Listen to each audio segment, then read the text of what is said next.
सुशांत सिंह राजपूत की हत्या के बाद कई चीजें बाहर निकल के आई हैं। कुछ मैंने इंटरव्यूज पढ़े हैं, कुछ डायरेक्टली भी बात की है। तो उनके पिताजी का कहना है कि वो फिल्म इंडस्ट्री में हो रही टेंशन के करके बहुत ज्यादा परेशान थे। अभिषेक कपूर जिन्होंने उन्हें लॉन्च किया, उनके साथ हाल ही में एक फिल्म की है केदारनाथ। उनका कहना है कि it was a systematic dismantling of a fragile mind. Ankita जो उनकी लॉन्ग टर्म पार्टनर रह चुकी हैं, उनका कहना है कि वो सामाजिक रूप से की गई अपमान और बेइज्जती नहीं सहन कर पाया।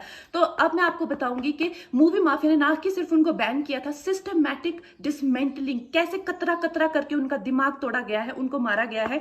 तो ब्लाइंड आइटम आप इसलिए लिखते हैं क्योंकि आप जब झूठ लिखना होता है, आपको के अगेंस्ट कोई लीगल एक्शन नहीं लिया सकता क्योंकि आपका तो नाम ही नहीं लिखा, मगर उसकी जो डिस्क्रिप्शन होती है, जैसे मेरे बारे में लिखा जाएगा कि जिस लड़की के घुंघराले बाल हैं, जिसको नेशनल अवार्ड मिला हुआ है, साइकोटिक है, इस तरह से जो कि मनाली से डिस्क्रिप्शन पूरी दी जाएगी मगर नाम नहीं लिखा जाएगा। 23 अगस्त 2017 को बॉलीवुड लाइव सुशांत के बारे में लिखता है कि वो जब भी सेक्स करता है तो सिर्फ अपने ही गाने सुनता है, वो सबसे बड़ा नार्सिसिस्ट है। 16 दिसंबर 2016 में मुंबई मिरर लिखता है कि सुशांत एक ट्रक ड्राइवर की तरह लगता है। 22 फरवरी 2019 को मुंबई मिरर लिखता है कि पार्टी में तमाशा करने के बाद सुशांत ने कांच की बोतल एक डायरेक्टर के सर पे दे मारी। 18 अक्टूबर 2018 को डीएनए लिखता है कि सुशांत ने अपनी को एक्टर का रेप किया और वो मीटू के चलते अब जेल जा सकता है। और ऐसी न जाने कितने अनगिनत झूठ।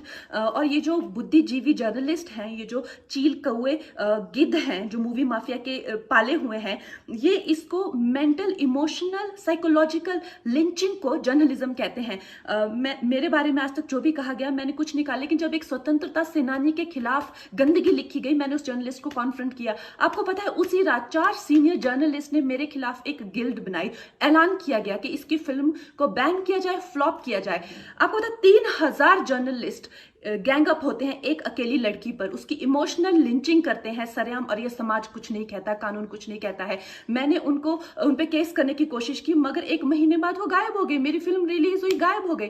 तो मेरा कहने का मतलब ये है कि अगर ये समाज जिस अन्याय की बुनियाद पर खड़ा है और कभी आवाज नहीं, आप ये पढ़ते हैं, चटकारे लेते हैं, कभी आपने सोचा है कि कभी नेपो किड्स के बारे में ये क्यों नहीं लिखा?